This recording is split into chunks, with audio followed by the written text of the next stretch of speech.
Courtney and Drew Sidora, they are not in a great place. Okay, they are not friends. I don't believe. I told you guys a week ago that Drew Sidora allegedly threw a plum at Courtney's head. I don't know if it was at her head, but allegedly she threw a plum. She had a prop in the same manner that she threw. Remember, she threw that damn dog bone at Fatum, and it was a whole hot damn mess, and it was such a flop. And Drew Sidora, she tries to be a Kenya. Drew Sidora and Kenya Moore, they're basically kind of one in the same. They're different, but they're one in the same. Like, they both came onto the show just acting with the props and the fake storylines, and we're going to get into all of that. But listen, this is why I kind of believe Courtney in this interview, because Drew Sidora has always been really fake. So, yeah, I told y'all a week ago that she allegedly threw the plum, and then she told Courtney that, she was never going to get a peach, hence the plum. I also believe that Allison was being very protective of Drew Sidora in that moment, and I heard that she was running and, just acting very hysterical behind the scenes backstage, and it was a mess. Okay? So the cousins-in-laws are really not getting along, and I think the main fracture in their relationship is the fact that, Courtney is cool with Ralph. Ralph and Courtney are the cousins, and I think they went back and rediscovered their family lineage and their family tree and stuff like that. They not only got close because Courtney is filming with Drew, but they're close because Courtney and Ralph are cousins. And apparently at different time periods, they both were raised in the same home, which I find to be really fascinating. All right. So let's rewind a little bit, okay? Right before the reunion. Now, before the reunion, I do believe Courtney did this interview. Okay? Weeks before the reunion, if I'm not mistaken. And she's on here basically exposing Drew Sidora for faking these storylines, which is not really all that shocking, but it's just interesting in the context of Courtney and Drew's relationship. She basically says that she used to watch the show and she used to, basically she thought that Ralph Pittman was an asshole and he was a master manipulator and a gaslighter. But that basically it might be Drew Sidora that's gaslighting the viewers and manipulating us to make things seem a lot more severe and dark than what they really are, right? And she recounted the Chocolate City thing. So remember this season, the ladies were in Portugal and, Drew Sidora, she was kind of like really upset and worried and irritated at the fact that she was so far away from home and that Ralph Pittman was in Las Vegas doing God knows what. And she told the ladies that there was a real possibility that Ralph Pittman could be auditioning to be a stripper on Chocolate City, which is like this, the black version of Magic Mike and like this stripper performance dance show in Vegas. She had the ladies believe that Mr. Ralph Pittman was that he might be auditioning for Chocolate City. Okay. She blew up this narrative up so much that Candy Burris Tucker, actually, if you watch the after show, she came out and said that she knew the producers of Chocolate City, called them up and put in a good word for Ralph because Drew let it be known that it was a real possibility that he was going to be doing it. So in this interview, we have Miss Courtney Rhodes talking about, Ralph told me that there was no real possibility of him auditioning for anything, that he was never going to become a stripper. When he brought it up to Drew and they were having a pillow talk, a kitchen table talk, it was always, they were talking about the Chocolate City thing in a very jokey, ha hee hee cackle sort of manner. That he was never really going to, for real, audition for Chocolate City. But the way Drew made it seem like it's like, oh, she's kind of worried. Like, is he auditioning for Chocolate City? The girl was rubbing up on him. Could he become a stripper? Why is he doing this? What is he doing out there? Oh, my God. Okay. So it's a really interesting situation. So Courtney's basically saying that, she is taking some truths, Drew is, and she's perpetuating it and twisting it and making it into something that it really isn't. So then she tells this story about Tampa, and she goes on to say that the whole Tampa storyline was kind of fabricated because, yes, at that time they were on the verge of a divorce, which is why I'm really confused as to why people are so fascinated by the Drew Sidora and Ralph Pittman divorce storyline, because we met them when their marriage was already hanging on by a thread. So what is interesting about it now? They was fucked up then, they're fucked up now. I don't understand why that, gets you first seat next to Andy. That's crazy to me. Okay. With that being said, though, she says that they were already on the verge of a divorce and that Drew Sidora knew that man was in Tampa. She knew that man was going to Tampa, that Drew Sidora knew where he was and what he was doing in Tampa. And he was in Tampa partly due to the divorce. But then apparently, according to Courtney says that she told her husband, Ralph, that she was going to make this situation look a certain sort of way to make it seem like she did not have all of the information, I'm assuming, and kind of like perpetuated onto the TV screen and ended up saying to Ralph that it's all just for TV. All right, so let's go ahead and watch this. Hold on. When I was watching seasons before, I was like, Ralph is an asshole. And now that I know everything, I'm like, this is very interesting. She knew the whole time where he was in Tampa?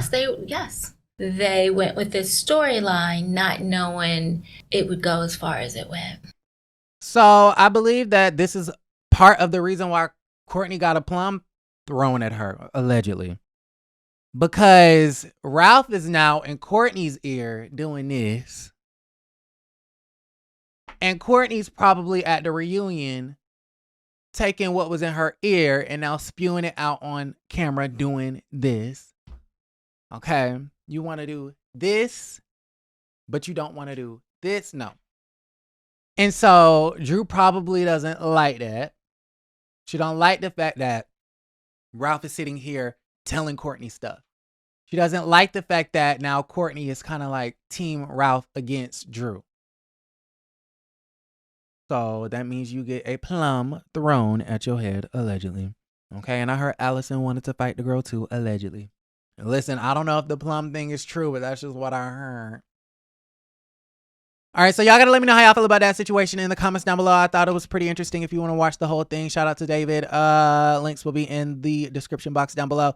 All right, so then I also want to mention how Sheree and Sonia, they are arguing about Martell not paying the bill for the entire party. Now, at first, I heard it was a situation of, first off, why is it that Sheree's birthday party was not filmed for the show? That would have been super interesting. I mean, you basically had half the cast plus Cynthia and Martell. You had you had Sheree's other fabulous friends that she's known for 30 plus years. Why is it that it was not filmed? And that's when we have to go and point fingers to Mr. Eric Fuller. Is Eric Fuller single-handedly destroying the Real Housewives of Atlanta? That's what the girl said on Twitter, child. And he reposted it and started laughing, honey. Okay, so no, with that being said though, so yeah, at first it was, Martell didn't pay for Sheree's food at the damn Nobu. But now it's, Sheree is saying that Martell did pay for her food. And then I think on the show, she said that he got her a Alexander McQueen bag. Okay. And then was stuttering, talking about something he doesn't really like to buy designer. Okay. The incident. Is it a coincidence? So, Candy, what happened with the coincident at the Blaze Steak and Seafood Show?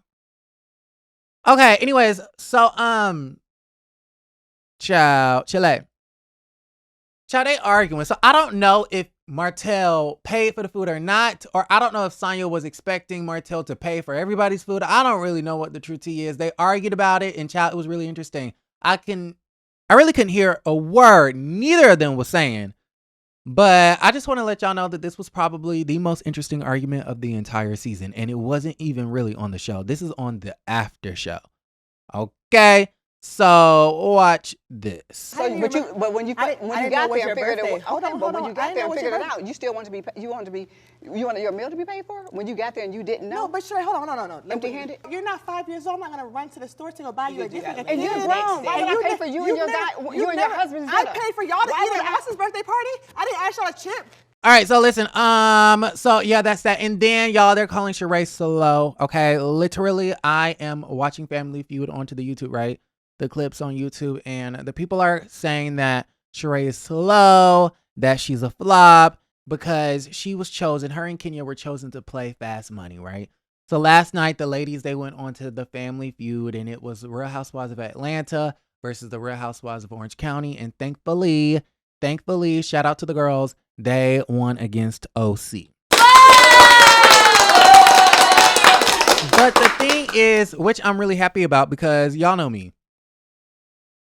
Yes, I'm a very biased television watcher. Whenever I watch Family Feud, I don't care what goes down. I don't care what's happening. If it's a white family against a black family, you know I'm rooting for everybody black. I'm rooting for everybody black, so they better have one.